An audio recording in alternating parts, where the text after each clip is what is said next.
Welcome to the Center for Universal Oneness. We are an open, welcoming, spiritual community that supports all faith traditions and invites you to join us on your spiritual journey. We host different speakers each week to guide and inspire us.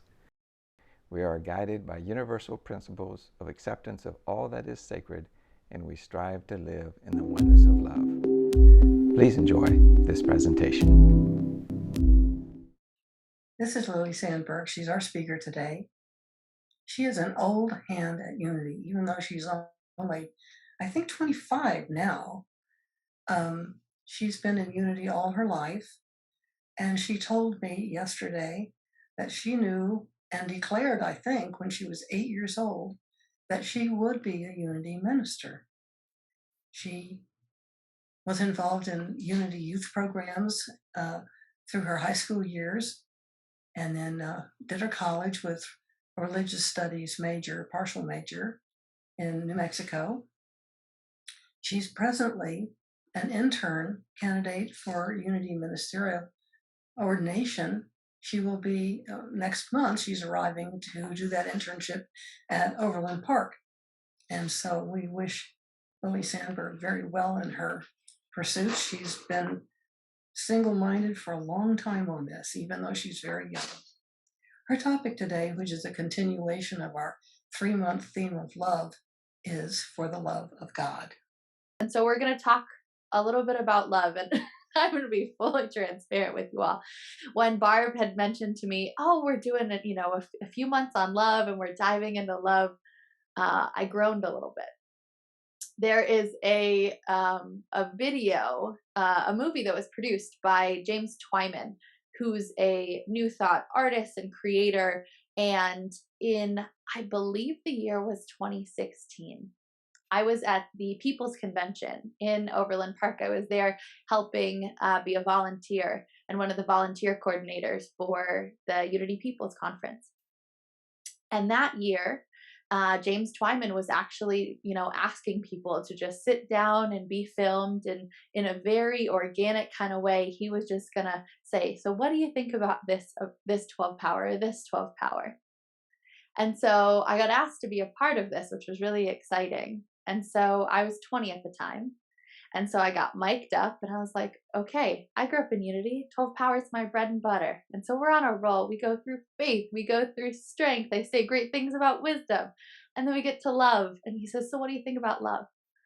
And the first thing in my full humanity that blurts out of me is, I hate love. I hate love. And I thought in post-production that may have been cut out, but absolutely not. We show all pieces of who we are, fully human and fully divine. So that made the cut in the movie. And so that was in the summer.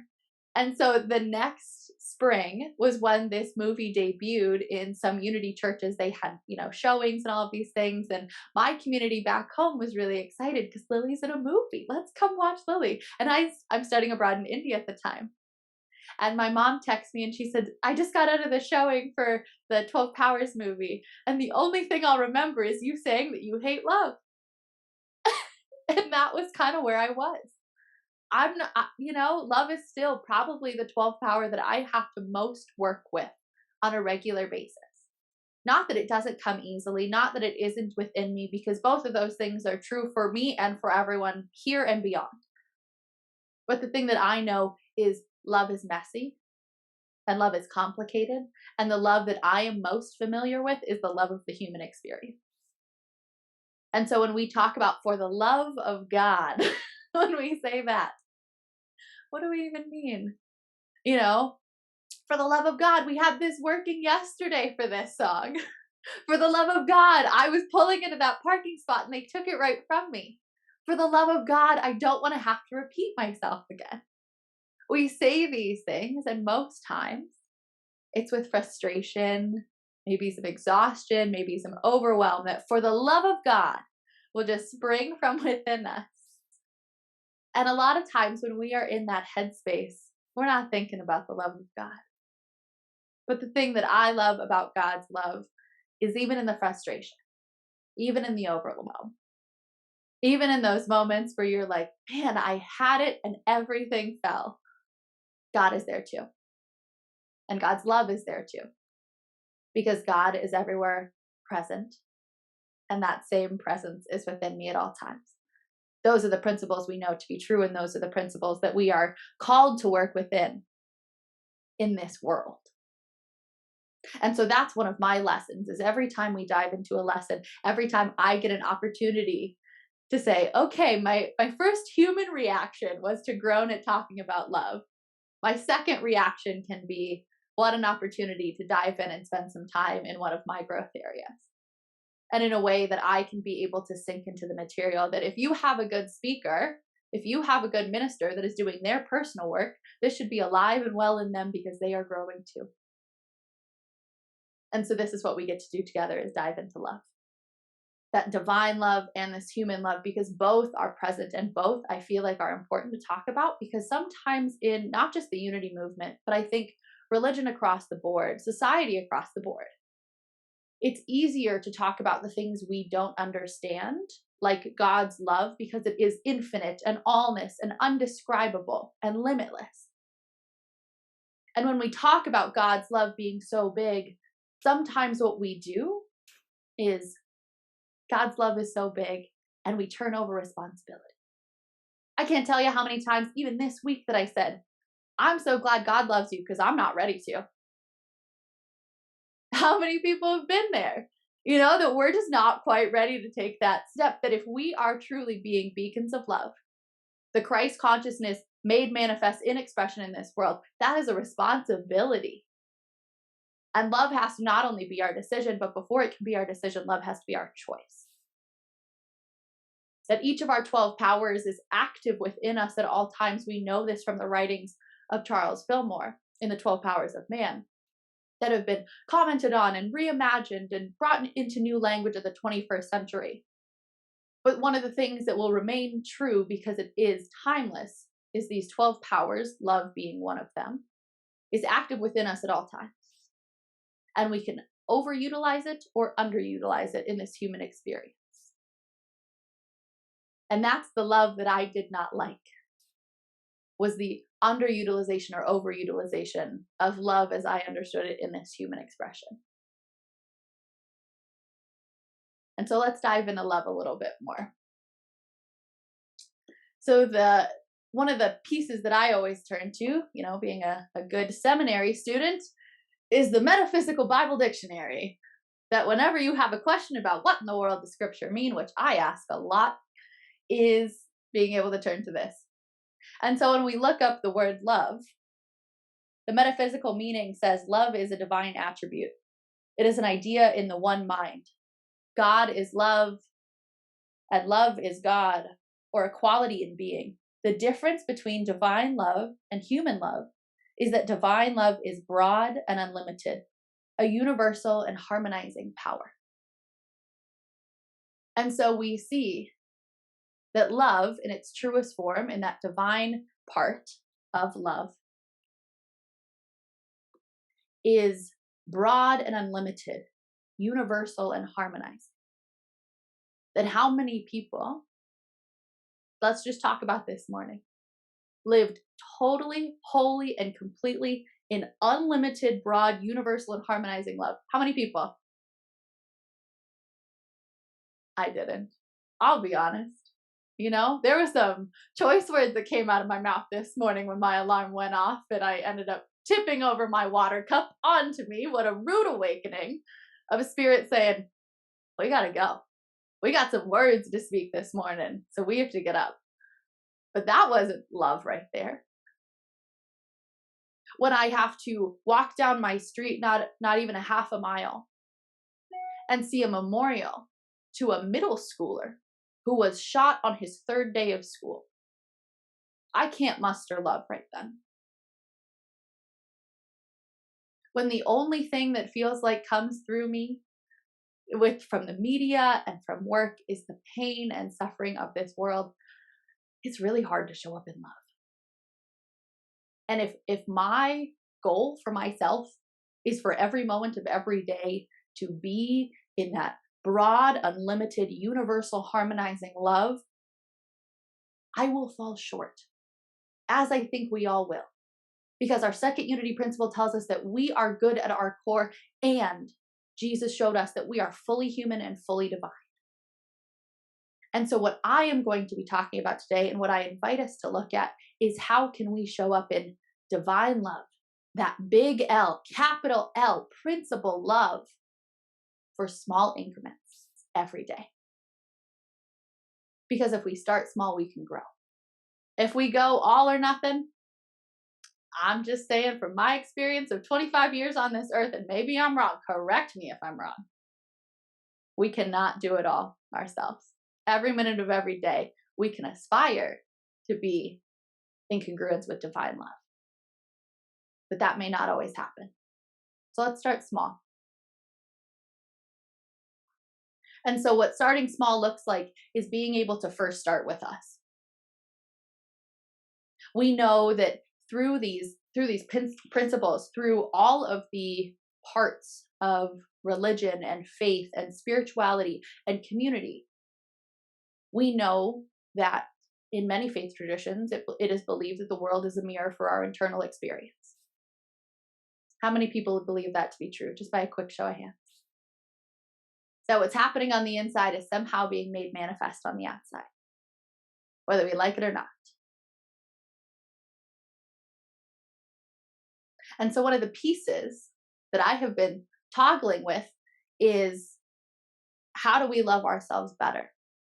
That right now, in this continuation experience of COVID, I work in mental health as my day job. And so I have seen up close the absolute need for us to be in community and for us to take self-love way more seriously than we have. Because if we are not loving ourselves, we should not be setting the expectation for others to do so as well. That we need to start with us first. And so what that means for me is being able to ask the question, how am I showing up in love for myself? Is that being able to say, I'm going to cut myself some slack when I make a mistake? Is that going to include myself and my needs in my prayer practice? I got asked a question a handful of weeks ago about the 5 love languages from a coworker. And so the 5 love languages, if you were unfamiliar, there was a book written, and it's a test kind of that you can take about how it best serves you to receive love. And so of the 5 love languages, words of affirmation, acts of service, gifts, physical affection, and quality time are the 5. And we all have pieces of that, but we all fall into predominantly one. And so my coworker was asking me about the love languages. And she said, because I work with therapists, she said, it seems like the love languages are all about how we want others to love us. I'm just curious how many of us are actually showing love in that way that we want love to ourselves. That if my love language is quality time, which it is, if I'm expecting other people to make time for me, but I'm not making time for me, how is that going to happen? That if my love language is words of affirmation, but I am not being able to fill myself up with words of affirmation for myself, how am I expecting other people to do that? I have to be the demonstrator of how to show up in love for me first, before I can expect anyone else to. And so then we move out to others, because once we start doing that internal work of loving ourselves better, then we move out, kind of that ripple effect. We have to start with us and our practice and where we end up each and every day, which is back with ourselves.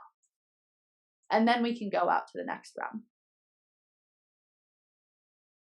And so the piece of the metaphysical Bible dictionary definition of love that I have been toggling with is the continuation of the definition that says, human love is based on personality and is selfish, lawless, and fickle.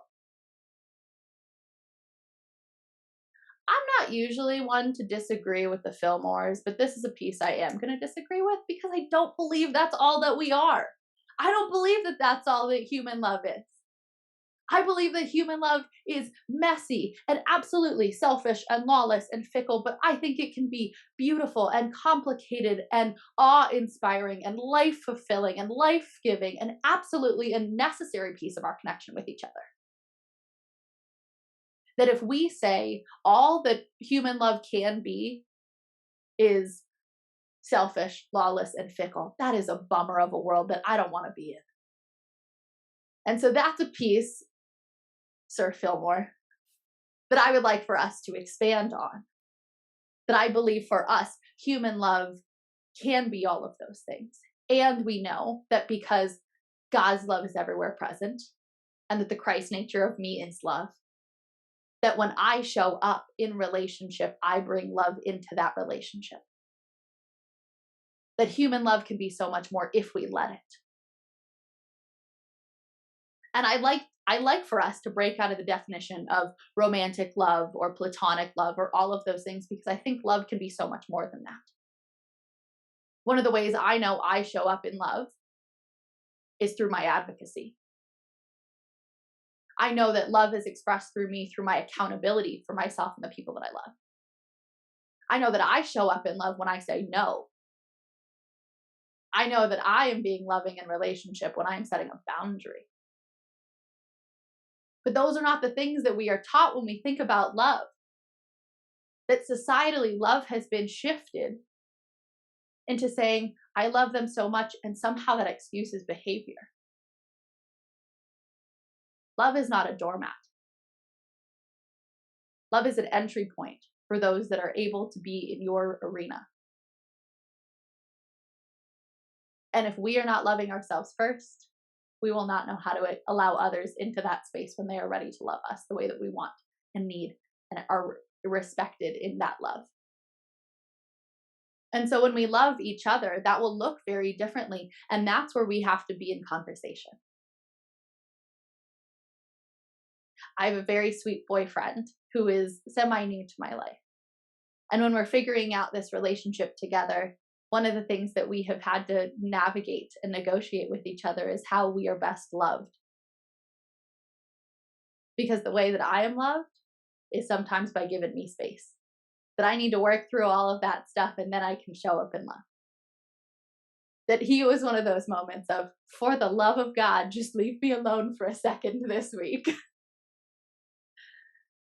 And so we have to figure out, how can I best show up in love for you right now? Because that changes for all of us. If we're in a space of pain or grief or deep soul work, that's going to be totally different than if we are not in that space of how others can show up in the best form of love for us in those spaces.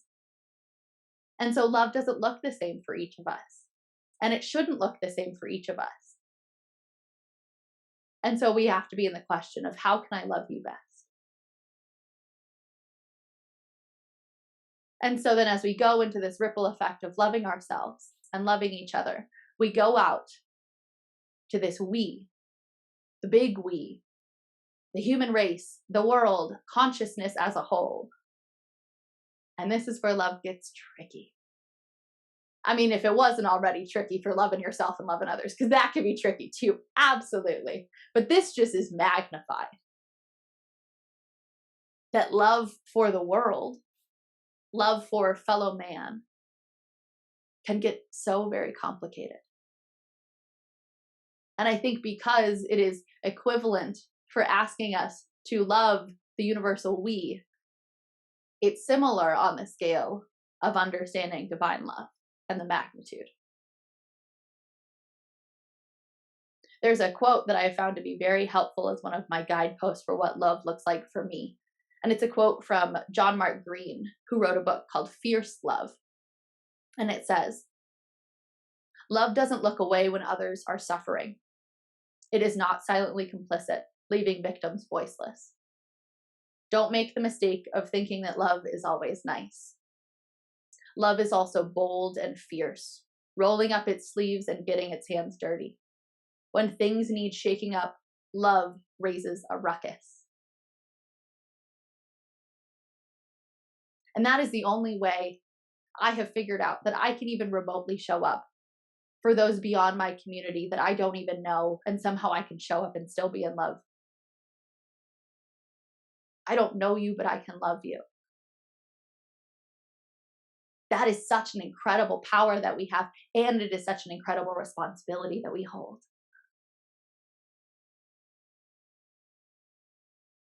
And so how in our daily life, in those moments, can we extend love to the whole wide world and every creature and even being beyond what we know on it? How can we do that? I would say one of the ways for me is being able to hold the bigness of the world in love in meditation. That these principles and practices of unity we can utilize in our everyday life, probably more than we are. Then how many of us have spent 5 minutes each day knowing that love is present around the world in each and every person, situation, and conflict? What would happen if we did that 5 minutes a day? I think great things would happen. Because I think great things can happen when we all show up in the love that we can at that moment. And when we actively take time to be in that space of love. But we have to make time for it. We have to say, love is my choice and love is my decision. And these pieces of love that are who we are and how we can show up and be in relationship and be in communication, that has to start now. That when we look out into the world, when we see that our world is quite literally on fire, we need to show up in love right now. That is the world saying, please, we need you. We need this consciousness, we need this energy, we need this commitment. That I know from all of my ministerial classes, it feels like we are on the precipice and a tipping point. That we are in a space of saying, love without looking at the shadow is not going to work for me anymore. That they are flip sides of the coin.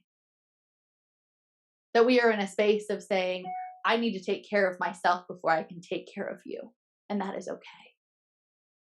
That we are in a space in this world where a decision is going to have to be made very soon for how we show up in love. And love calls us in, saying there is so much work to be done. And you are so very capable. Because we are connected in the one presence and one power, God the good, made manifest in this world as each and every one of us.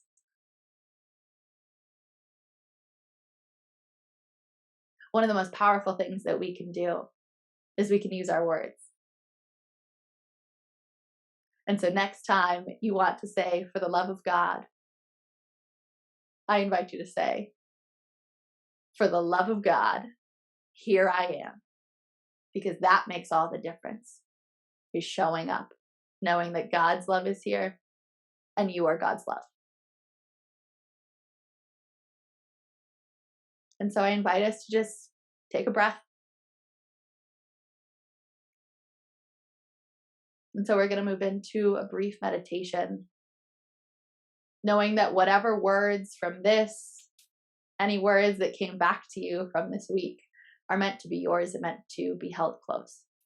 So I invite you, if you're comfortable wherever you are in your space, just take a deep breath.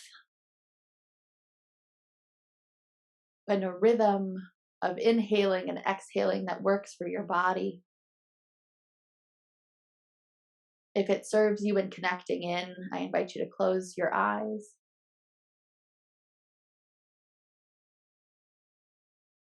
And as we find that breath, we just settle into our space, settle into our body.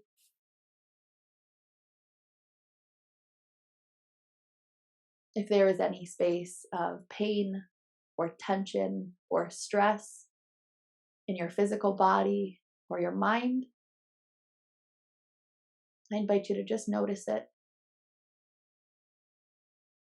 Don't push it away. Just notice it.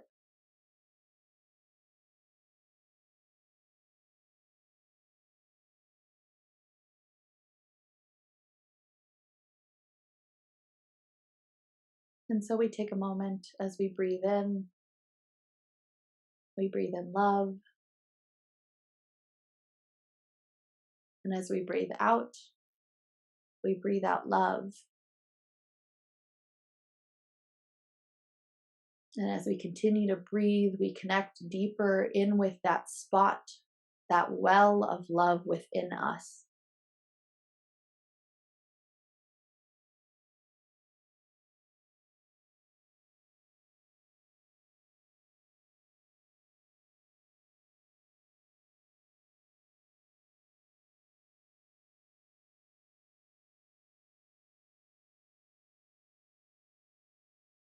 And so, in these next few moments, I invite you, in whatever way works for you, either speaking aloud or thinking or writing, I invite you to sit with the words, I am love. I am love. And just for these next few moments, say it, write it, think it. I am love.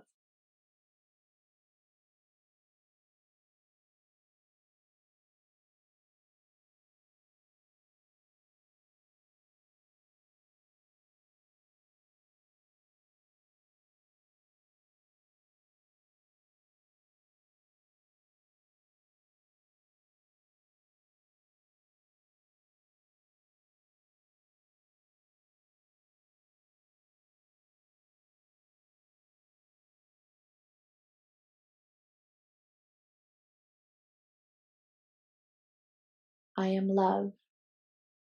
Take that even deeper. I am love.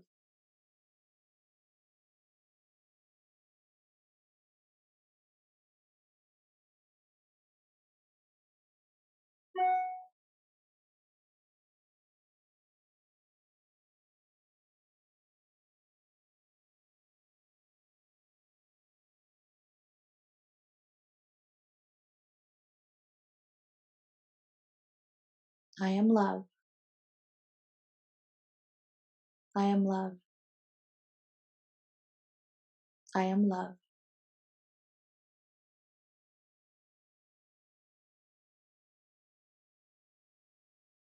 And knowing that this is the truth of our being, that I am love, and you are love, and we are love, and we are called to love.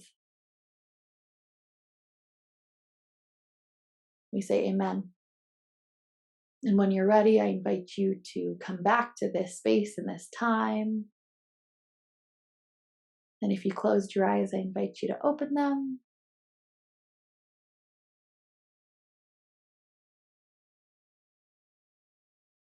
And join me back here when you're ready.